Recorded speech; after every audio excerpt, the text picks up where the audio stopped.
Hello everyone, my name is Saurabh and welcome to our YouTube channel तैयारी exam की। तो आज की जो हमारी क्लास है टैली प्राइम की, ये क्लास 6 रहने वाली है, जिसमें हम जीएसटी का इंट्रोडक्शन पढ़ने वाले हैं।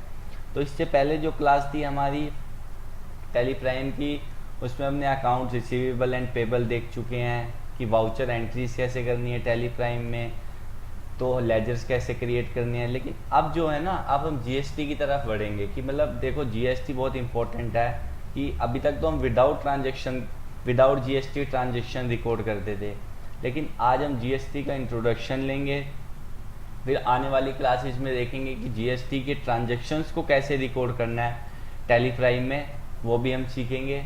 तो लेकिन जो हमारी आज की क्लास है ना, आज की थोड़ी थ्योरेटिकल क्लास रहने वाली है, क्योंकि आज की क्लास में हम पहले जीएसटी का इंट्रोडक्शन लेंगे कि जीएसटी क्या है, जीएसटी कब लागू हुआ, जीएसटी से पहले कौन कौन से इनडायरेक्ट टैक्स थे, जीएसटी का रजिस्ट्रेशन कब लेना मैंडेटरी है, कौन कौन से केसेस में हमें जीएसटी लेना नेसेसरी हो जाता है। तो जीएसटी में डीलर्स कितने टाइप से होते हैं, तो उन डीलर्स में डिफरेंस क्या होता है। तो हमारी जो आज की ये क्लास है, ये एक जीएसटी का पूरा ओवरव्यू रहने वाला है। और फिर साथ में मैं आपको ये बताऊंगा टेली प्राइम में आपको जीएसटी को अनेबल कैसे करना है। फिर आने वाली क्लासेज में हम देखेंगे कि हमें जीएसटी की एंट्रीज को कैसे रिकॉर्ड करना है। तो चलिए, थोड़ी सी थ्योरेटिकल क्लास है लेकिन बहुत इंपॉर्टेंट क्लास है। देखो, अगर हम डायरेक्ट प्रैक्टिकल की तरफ जाएंगे कि मैं आपको प्रैक्टिकल टेली प्राइम पे एंट्रीज करना बता दूं, तो वो चीज़ ठीक नहीं है। जब तक आपको जीएसटी के बारे में पता नहीं होगा, जीएसटी के टैक्स कौन कौन से होते हैं, जीएसटी में डीलर कितने टाइप के होते हैं, तो हमें डायरेक्ट, जब तक हमें थ्योरेटिकल नॉलेज नहीं होगी तो प्रैक्टिकल का कोई फ़ायदा नहीं होगा। तो आज की क्लास में हम जीएसटी का पूरा थ्योरेटिकल ओवरव्यू लेने वाले हैं।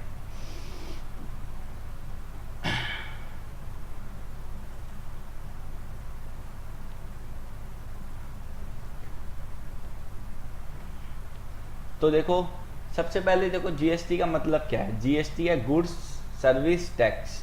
तो गुड्स किसे बोलते हैं? गुड्स बोलते हैं माल को। सर्विस किसे बोलते हैं? सर्विस बोलते हैं सेवाओं को। और टैक्स किसे बोलते हैं? टैक्स बोलते हैं कर को। कर यानी टैक्स। तो जीएसटी क्या है? GST is an indirect tax which has replaced many indirect taxes in India. तो जीएसटी क्या है? जीएसटी ने सारे इनडायरेक्ट टैक्स को रिप्लेस कर दिया। अब ये इनडायरेक्ट टैक्स क्या होता है?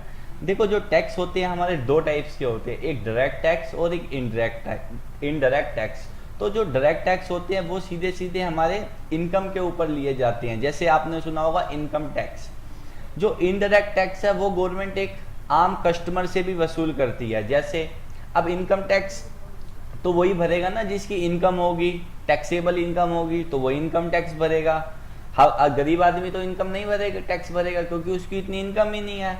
लेकिन जो जीएसटी है वो इनडायरेक्ट टैक्स है, यानी जो कस्टमर है, एक आम नागरिक भी है, तो वो भी जीएसटी पे करके आता है। जैसे एग्जांपल के लिए देखते हैं कि जैसे आप हो, आपने बाजार से मान लो कि एक रजिस्टर खरीदा, 30 रुपए का आपने रजिस्टर खरीदा, तो उसमें जीएसटी इंक्लूड आया, तो कहीं ना कहीं आपने भी जीएसटी पे करा।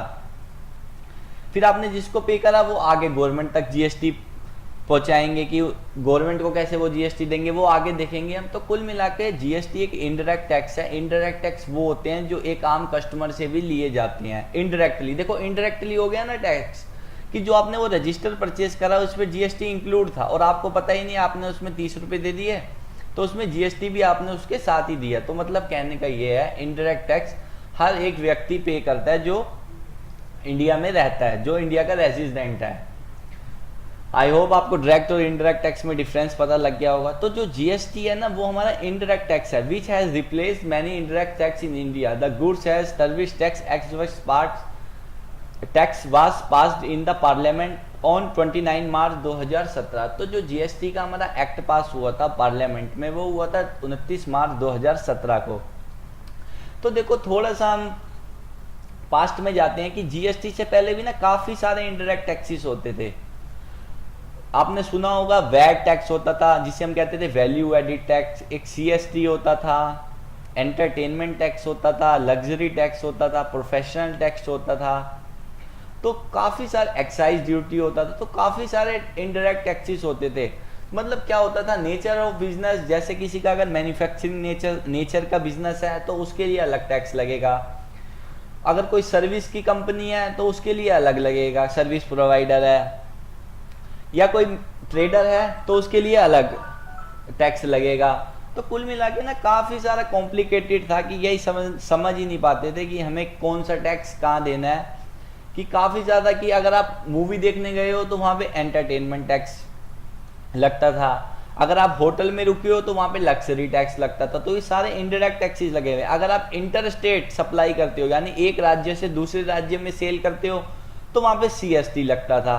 तो काफ़ी ज़्यादा कॉम्प्लिकेटेड था कि भाई इनडायरेक्ट टैक्स काफ़ी सारे थे। तो नेचर ऑफ बिजनेस, जैसे कोई अगर बिजनेस स्टार्ट करता था तो पहले तो उसको नेचर ऑफ बिजनेस देखना पड़ता था, उसके हिसाब से फिर उसको टैक्सेशन लेना पड़ता था कि भाई मेरे पे वैट एप्लीकेबल होगा या CST एप्लीकेबल होगा या एंटरटेनमेंट टैक्स। तो लेकिन हुआ क्या कि 1 जुलाई 2017 को GST आ गया जिसने सारे इनडायरेक्ट टैक्सेस को रिप्लेस कर दिया।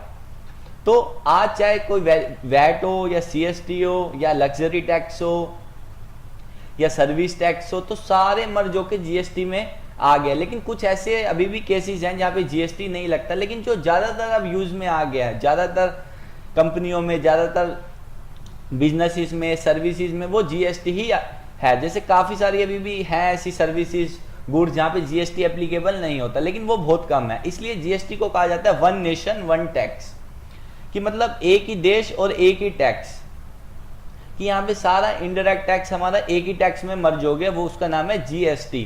चाहे वो भाई वो ट्रेडर बिजनेस हो, चाहे वो मैन्युफैक्चरिंग बिजनेस हो, चाहे वो सर्विस वाला बिजनेस हो, तो उसको ये पता है कि मेरे पास GST ही एप्लीकेबल होगा। तो यहाँ पे लिखा भी हुआ है, in simple words goods and service tax and indirect tax limit of supply of goods and services. मतलब कोई गुड्स की सप्लाई करता है या सर्विसेज की सप्लाई करता है तो उस पर GST ही एप्लीकेबल होगा। Replaced many indirect tax low the previously excise in India. मतलब कि GST ने सारे जो जितने भी इनडायरेक्ट टैक्स है सबको मर्ज कर, सबको रिप्लेस कर दिया और सबका मर्ज होके यार GST ही आ चुका है।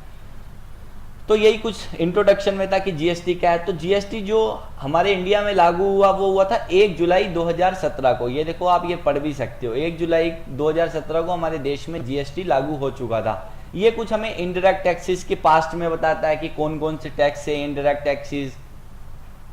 फिर journey of GST in India. अब GST आया तो हमारे यहाँ 2017 में, लेकिन उसकी जर्नी बहुत लंबी है। उसकी जर्नी 2000 से ही स्टार्ट होती है कि 2000 फिर 2004, तो ये सारी कुछ GST की जर्नी रही। फिर GST के जो बिल्स आए कि भाई the central goods and service tax bill 2017, the CGST bill. तो जो CGST का बिल पास हुआ वो हुआ 2017 में।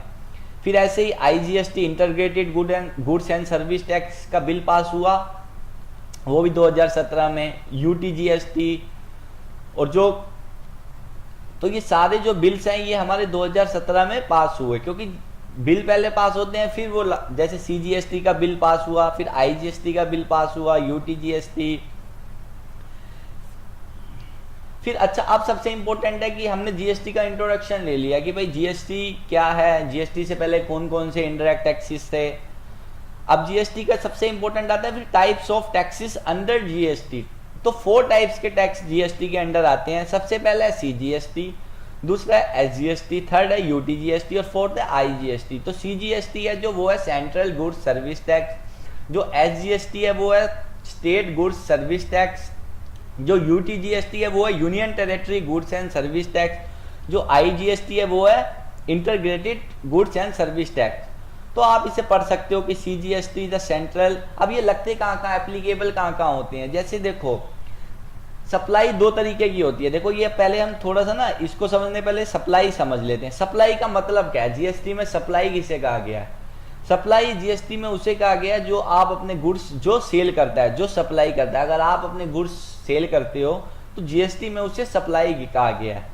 तो 2 तरीके से GST में सप्लाई बताई गई, इंट्रा स्टेट सप्लाई और एक इंटर स्टेट। तो इंट्रा स्टेट सप्लाई क्या होती है जी, इंटर स्टेट सप्लाई का मतलब है आप विद इन स्टेट यानी अपने ही स्टेट में सप्लाई करते हो, यानी अपने ही स्टेट में सेल करते हो या परचेज करते हो। तो वहां पे तो जो एप्लीकेबल होता है वो होता है CGST और SGST। सपोज दैट मैं दिल्ली में ही गुड्स को बेचता हूँ, दिल्ली में ही परचेज करता हूँ, मैं 12% का गुड्स दिल्ली में ही सेल करता हूँ, तो वहाँ पे आईजीएसटी एप्लीकेबल नहीं होगा, वहाँ पे होगा सीजीएसटी और एसजीएसटी। और ये भी हाफ ऑफ एप्लीकेबल होता है। जैसे 12% का अगर मैं कोई गुड्स सेल कर रहा हूँ तो उसका 6% जाएगा सेंट्रल पे और एसजीएसटी में जाएगा 6%। जैसे मैं कोई 18% का आइटम सेल कर रहा हूँ तो 9% जाएगा सीजीएसटी में और 9% जाएगा एसजीएसटी में। फिर आता है इंटर स्टेट सप्लाई। जब मैं अपने राज्य से बाहर राज्य में सप्लाई करूंगा, यानी अपने राज्य से बाहर राज्य में सेल करूंगा, तो वहाँ आईजीएसटी एप्लीकेबल होगा और वो भी पूरे रेट के साथ। जैसे मैं दिल्ली से सप्लाई करूंगा हरियाणा में, तो वहाँ सीजीएसटी और एसजीएसटी का कोई काम नहीं है, वहाँ मैं आईजीएसटी लगाऊंगा और आईजीएसटी पूरे टैक्स रेट के साथ लगता है। जैसे यहाँ हमने 12 लगाया तो 6% सीजीएसटी पे गया और 6% एसजीएसटी पे गया। लेकिन मैं अपने राज्य से बाहर राज्य में सप्लाई करूंगा तो वहां पे मैं पूरा 12% ही लगाऊंगा, आईजीएसटी 12% या आईजीएसटी 18%। तो ये कुछ टैक्स के टाइप्स होते हैं। फिर ये what is central goods and service tax, ये सीजीएसटी के बारे में पूरा लिखा हुआ है कि सीजीएसटी ये सेंट्रल को पैसा जाता है। फिर ये स्टेट के बारे में पूरा लिखा हुआ है। फिर ये इंटरग्रेटेड, फिर ये यूनियन टेरेटरी टैक्स कहाँ अप्लाई होता है, जो हमारी यूनियन टेरेटरीज हैं। तो ये है हमारी यूनियन टेरेटरी। अब वैसे ये 9 लिखी हैं लेकिन अब 8 है, क्योंकि इसमें से जो 2 है ना, दमन एंड दीपू और ये हवेली वाली, ये एक मर्ज हो गई है, तो अब हमारी 8 है यूनियन। तो यूनियन टेरेटरी में किस हिसाब से टैक्स लगता है, यूनियन टेरेटरी में लगता है सीजीएसटी और यूटीजीएसटी। जब आप लोकल में सप्लाई करते हो यानी इंट्रा सप्लाई करते हो और इंटर स्टेट करते हो तो वहां भी आईजीएसटी एप्लीकेबल होता है। अच्छा जी, फिर कुछ ये रजिस्ट्रेशन इन जीएसटी कि भाई ये रजिस्ट्रेशन की लिमिट आ जाती है, तो ये बेसिकली 20 से 40 लाख के बीच में है। इसमें भी 2 कैटेगरी हैं, एक नॉर्मल कैटेगरी और एक स्पेशल कैटेगरी। तो जो नॉर्मल कैटेगरी है उसमें कुछ अलग स्टेट्स हैं, स्पेशल कैटेगरी है उसमें कुछ अलग स्टेट हैं। तो ये कुछ टर्नओवर की लिमिट है 20 से 40 लाख, तो वो रजिस्ट्रेशन की लिमिट है। फिर है वो शुड रजिस्टर फॉर जीएसटी। तो ये तो होगी हमारी कि भाई टर्नओवर की बात, 20 से 40 लाख की हमारा टर्नओवर अगर 40 लाख है लास्ट फाइनेंशियल ईयर में तो हमें जीएसटी लेना पड़ेगा। लेकिन रियल में तो कोई जो टर्नओवर की लिमिट है वो कोई मैटर ही नहीं करती। मैटर करता है कि आपको अपने बिजनेस में बहुत सारे रेस्ट्रिक्शंस लग जाते हैं अगर आप जीएसटी नहीं लेते तो। फिर वो should register for GST, individual register under pre GST law. अगर आप पहले से वैट या एक्साइज ड्यूटी या सर्विस टैक्स में रजिस्टर थे तो आप बाय डिफॉल्ट उसमें जीएसटी में रजिस्टर्ड होगे। कैजुअल, अगर कोई कैजुअल टैक्सेबल पर्सन है तो उसको भी जीएसटी लेने की रिक्वायरमेंट पड़ती है, या कोई ई कॉमर्स ऑपरेटर है तो उसको भी जीएसटी लेने की रिक्वायरमेंट जरूर पड़ती है, या जो आरसीएम के एक आरसीएम होता है या आरसीएम के दायरे में जो आता है उसको भी जीएसटी लेने की रिक्वायरमेंट पड़ती है। ये लिखा है however certain categories person are required to compulsory get, मतलब कंपल्सरी किसके लिए जीएसटी है, जो इंटर स्टेट सप्लाई करता हो, जो casual taxable person taxable under reverse charge, अगर जो जिस पे रिवर्स चार्ज की लाइबिलिटी बनती हो। रिवर्स चार्ज भी होता है बेसिकली, थोड़ा सा मैं आपको बता देता हूँ। रिवर्स चार्ज का मतलब होता है जब रिसिपिएंट पे लाइबिलिटी होती है टैक्स की पे करवाने की। नॉन रेसिडेंट टैक्सेबल, अगर वो टीडीएस के अंडर में आता हो, टीसीएस के अंडर में आता हो, तो ये जो सारे होते हैं कि भाई इनको जीएसटी लेने की रिक्वायरमेंट पड़ती है। अच्छा जी, अब हमने इतनी बात समझ ली कि जीएसटी क्या है, जीएसटी की रजिस्ट्रेशन देख लिए, जीएसटी में कितने टाइप्स के टैक्स होते हैं ये सब देख लिए। तो अब हमारा अगला काम होता है कि जीएसटी में 2 टाइप के डीलर होते हैं, हम उनको समझ लेते हैं। तो जब हम जीएसटी में रजिस्ट्रेशन करते हैं तो या हम किसी से करवाते हैं तो वो हमसे ये पूछता है कि आपको कौन सा स्कीम चाहिए, आप किस टाइप के डीलर हो, रेगुलर या कंपोजिशन। तो अब हम इनके डिफरेंस जान लेते हैं कि जो रेगुलर डीलर होता है उसमें क्या डिफरेंस होता है और जो कंपोजिशन डीलर होता है उसमें क्या डिफरेंस होता है। तो सबसे पहले first step is understand 3 points. तो नेचर ऑफ बिजनेस, सबसे पहले आपको अपना नेचर ऑफ बिजनेस पता होना चाहिए, आपको अपनी नेचर ऑफ ट्रांजैक्शन पता होना चाहिए, आपको अपनी nature of goods and service पता होनी चाहिए। कि भाई सबसे पहले तो आपको ही पता होनी चाहिए कि आपका बिजनेस का नेचर क्या है, ट्रांजैक्शन का नेचर क्या है और गुड्स एंड सर्विस का नेचर क्या है। अच्छा, अब आता है रेगुलर और कंपोजिशन, हम इसमें डिफरेंस समझ लेते हैं। सबसे पहला है regular, this dealer can deal in all type of goods and service. जो रेगुलर डीलर होते हैं वो सारे टाइप की गुड्स एंड सर्विस को सप्लाई कर सकते हैं, लेकिन जो कंपोजिशन होते हैं इसमें कुछ लिमिटेड गुड्स और सर्विस होते हैं। जैसे देखो, this dealer can deal all goods except ice cream, तंबाकू, paan masala. Service allotted to this dealer are restaurant, जो रेस्टोरेंट की सर्विस देते हैं। तो मतलब इसमें कुछ स्पेसिफाई होते हैं और इसमें हर टाइप के गुड्स एंड सर्विस आ जाती है। अच्छा, फिर आती है रेट की बारी कि जो रेगुलर वाला डीलर है उस पर 5%, 12%, 18% और 28% एप्लीकेबल होता है, जबकि जो GST rate applicable in total देखो, जो रेगुलर वाले होते हैं उनको अपनी रिटर्न में पूरा हिसाब रखना पड़ता है कि उन्होंने कितना परचेस करी, कितनी सेल करी, फिर वो टैक्स पे करते हैं। लेकिन जो कंपोजिशन वाले होते हैं उनको अपनी एक सेल्स की फिगर पे ही टैक्स पे करना होता है, एक समरी पे। अगर वो ट्रेडर्स है तो वो 1% टैक्स देगा, अगर वो मैन्युफैक्चरर है तो वो 2% देगा, अगर वो रेस्टोरेंट से है तो 5% देगा, अगर वो सर्विस प्रोवाइडर है तो वो 6% देगा। अच्छा, अगला जो डिफरेंस है वो है they can make interstate sales. दो भाई रेगुलर वाले हैं वो तो इंटरस्टेट सेल्स कर सकते हैं, लेकिन they can not make interstate sale. जो कंपोजिशन डीलर है वो इंटरस्टेट सेल्स नहीं कर सकता। As well local intra sales, export import, वो सब एक्सपोर्ट इंपोर्ट एलयूटी कर सकता है, लेकिन जो कंपोजिशन वाले हैं इन पे ये सब चीज रेस्ट्रिक्टेड रहती है। अच्छा, अब सबसे इंपॉर्टेंट जो मेन डिफरेंस आता है, फिर आता है they can issue tax invoice, bill of supply, bill of exchange, export invoice. जो हमारे रेगुलर वाले डीलर होते हैं वो टैक्स इनवॉइस इशू करते हैं, बिल ऑफ सप्लाई, लेकिन जो हमारे कंपोजिशन डीलर होते हैं वो सिर्फ बिल ऑफ सप्लाई इशू करते हैं। अब टैक्स इनवॉइस और बिल ऑफ सप्लाई में इशू का है जो डिफरेंस क्या है, जो टैक्स इनवॉइस होता है हमारा उस पर टैक्स लग के आता है। जैसे मैंने अगर किसी को बिल दिया तो उस पर वो टैक्स मैं लगा के दूंगा, लेकिन जो कंपोजिशन वाला डीलर है वो अपने बिल पे टैक्स लगा के सामने वाले को नहीं दे सकता, क्योंकि उसे अलाउ नहीं होता कि वो टैक्स सामने वाले से चार्ज करे। अच्छा जी, a regular dealer is allowed to charge GST on sales to customer. देखो वही बात आ गई कि जो रेगुलर है वो तो अपने कस्टमर से जीएसटी कलेक्ट करेगा, लेकिन एक composition dealer is not allowed to recover the GST for the customer. मतलब जो कि एक कंपोजिशन डीलर है वो जीएसटी कलेक्ट अपने कस्टमर से नहीं कर सकते, क्योंकि उसको अलाउ ही नहीं है कि वो अपने कस्टमर से जीएसटी कलेक्ट करे। फिर HSN summary SAC is compulsory. एक एचएसएन कोड होता है प्रोडक्ट का और सर्विस अकाउंटिंग कोड होता है एक सर्विसेज का। तो जो रेगुलर वाले होते हैं इनके लिए ये कंपलसरी होता है, जबकि जो कंपोजिशन होते हैं इनके लिए कंपलसरी नहीं होता। अब आते हैं इनके रिटर्न। अच्छा, अगला है दे कैन क्लेम आईटीसी और दे कैन नॉट क्लेम आईटीसी। जो रेगुलर वाले हैं वो आईटीसी को क्लेम कर सकते हैं, जो कंपोजिशन वाले हैं वो आईटीसी को क्लेम नहीं कर सकते। अब जैसे ये आईटीसी क्या होता है, आईटीसी का मतलब होता है इनपुट टैक्स क्रेडिट। जो हम परचेज पे टैक्स पे करके आते हैं, गवर्नमेंट वो हमें टैक्स रिफंड कर देती है, जिससे हम अपनी टैक्स लाइबिलिटी को कम कर लेते हैं। सपोज दैट मैंने 1 लाख रुपए का गुड्स परचेज करा और मैंने उस पर 18,000 रुपये टैक्स दिया, तो अगर मैं रेगुलर डीलर हूँ तो वो 18,000 रुपये मुझे गवर्नमेंट वापसी देगी, रिफंड करेगी।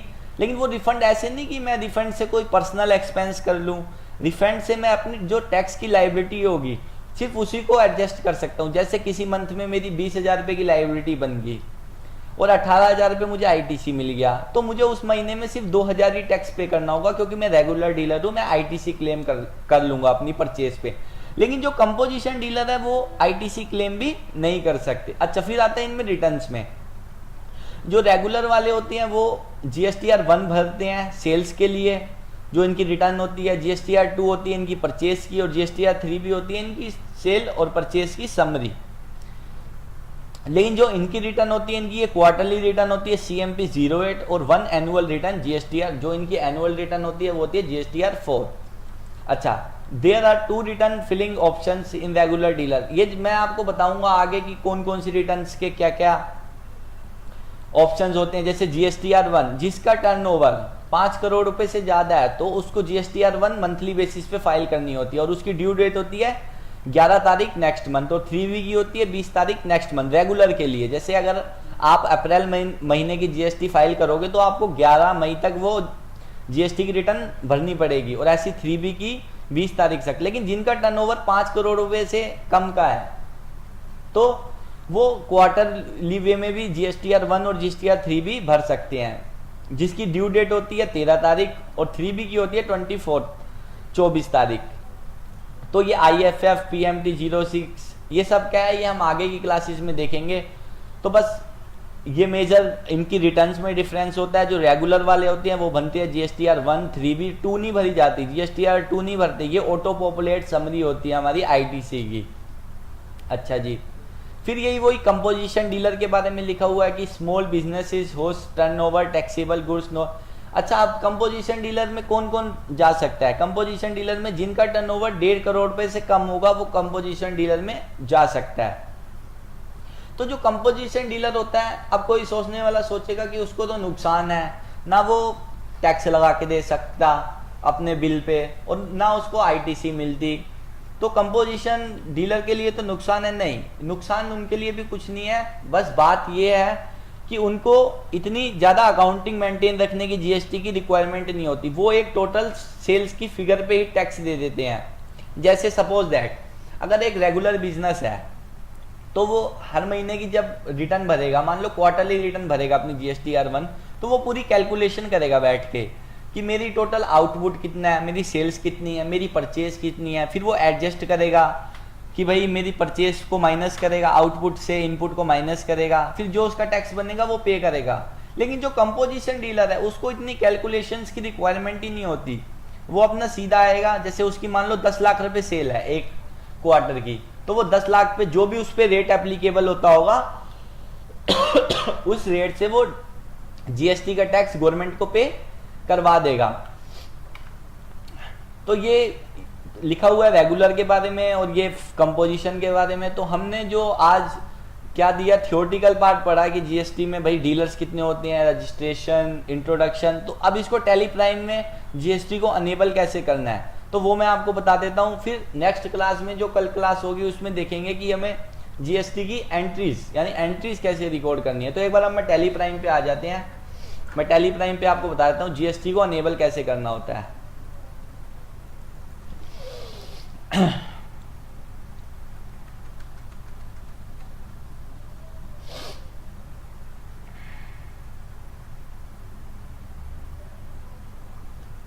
तो टैली प्राइम ओपन हो चुका है। तो जैसे मैं कोई कंपनी ओपन कर लेता हूं, तो एक बार इसको ऑल्टर कर लेते हैं कि जैसे इसमें कोई एड्रेस ऑल्टर कर लेते हैं कि जैसे मान लो आपने कोई यूं ये न्यू कंपनी क्रिएट की, तो आपको GST इसमें कैसे एप्लीकेबल करना है। तो जब आप इसे सेव करवाते हो तो आपके सामने इस टाइप्स के कुछ ऑप्शन सामने आते हैं। तो आपको अकाउंटिंग, इन्वेंट्री, टैक्सेशन कुछ ऐसे फीचर्स दिखते हैं। तो आपको टैक्सेशन फीचर्स में एक फीचर दिखता है enable goods and service tax, तो इसे आपको यस कर देना है। फिर आपका जो स्टेट हो आपको अपना स्टेट ले लेना है जहां आपका बिजनेस आप करते हो। फिर आप देखो मैंने अभी जो आपको बताया था कि आपका रजिस्ट्रेशन टाइप क्या है। अगर आप कंपोजिशन डीलर हो तो आप कंपोजिशन लो, अगर आप रेगुलर हो तो आप रेगुलर डीलर लो। फिर आपको GST एप्लीकेबल, मतलब आप अपनी अकाउंटिंग को एप्लीकेबल GST की यहाँ पे डेट डालना जब से आपका बिजनेस एप्लीकेबल हुई हो GST।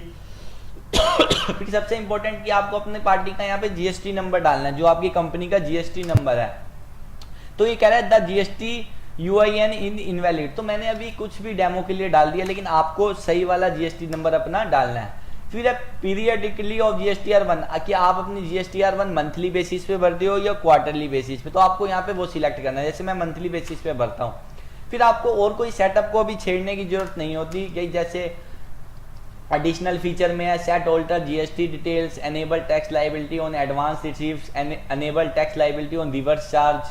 तो अगर देखो सेट ऑल्टर GST डिटेल्स आपको जब यस करने की रिक्वायरमेंट होती है जब आपके पास एक ही % के आइटम आप सेल और परचेज करते हो। सपोज दैट आप 5% के आइटम सेल करते हो और उसी को ही परचेज करते हो, तो आप एक टैक्स रेट फिक्स कर सकते हो। लेकिन जैसे अगर आपके पास मल्टी टैक्स रेट्स आते हैं कि आप 12% में भी सप्लाई करते हो, 5 में भी, 18 में भी, 28 में भी, तो आपको इसको अनेबल करने की रिक्वायरमेंट नहीं होती। फिर एडवांस रिसीप्ट कि अगर आपके कंपनी में RCM एप्लीकेबल होता है तो आपको इसको अनेबल करने की जरूरत होती है।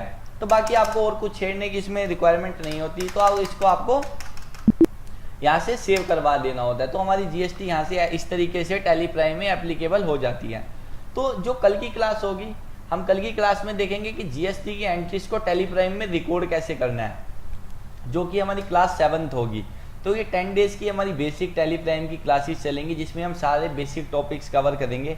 अगर आपको लगता है आप हमारा एडवांस कोर्स परचेज करना चाहते हो तो आपको हमारी वेबसाइट से तैयारी एग्जाम के .com से टैली प्राइम का कोर्स परचेज कर सकते हो। तो आपको हमारी वेबसाइट पे आ जाना है, आपको कोर्सेज में आके स्किल डेवलपमेंट पे आ जाना है।